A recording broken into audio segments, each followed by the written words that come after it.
Okay, so today I'm coming to you from my office. Got a lot of work going on, but I wanted to take a pause and I wanted to talk to you a little bit about what I mean when it comes to establishing boundaries in the beginning of your marriage. A lot of people can't understand, why would somebody be married for 10, 15, 20 years and then get a divorce? Like, that's a really long time to be together and then get a divorce. And the answer really is simple, but we don't always think about it in the beginning. Oftentimes, what brought you together is not going to be what keeps you together. And oftentimes, the mindset that you had in the beginning evolves and changes. And if you're not partnered up with someone who's ready for that evolution and welcomes those changes, you'll find yourself in a situation where you're making more sacrifices than compromises.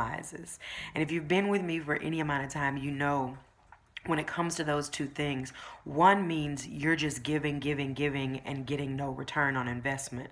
The other means you're giving, you're getting, you're leaning in, your spouse is also leaning in, and that's the measure for a healthy marriage. The simplicity of it is you want to be partnered up with someone who has what I call an anchor on the inside of them. An anchor is something that from the beginning to the end, from the first day to the last day, there's something that is there that's worth fighting for. Something that no matter what happens, you're trusting in that person and you have a trust in that person and in their anchor that it remains the same and that you're not willing to let go of that.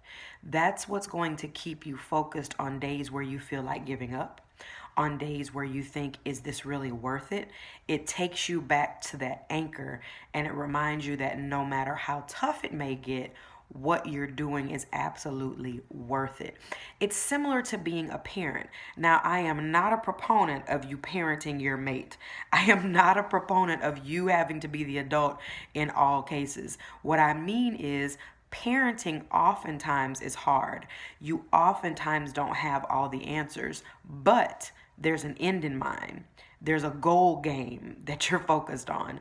And you know that if you stay the course, you're going to get a return on your investment. It keeps you focused, right? Same thing about being a spouse, being partnered up. Whatever your definition of marriage is, if you have an anchor there, and if you've set clear cut boundaries, even beyond what the world and the church and the government says marriage is supposed to be, what is marriage supposed to be for you?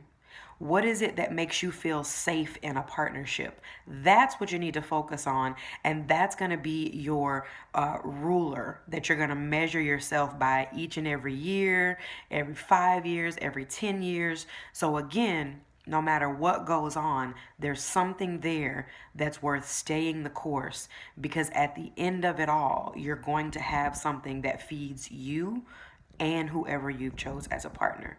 Sounds simple, but it takes work.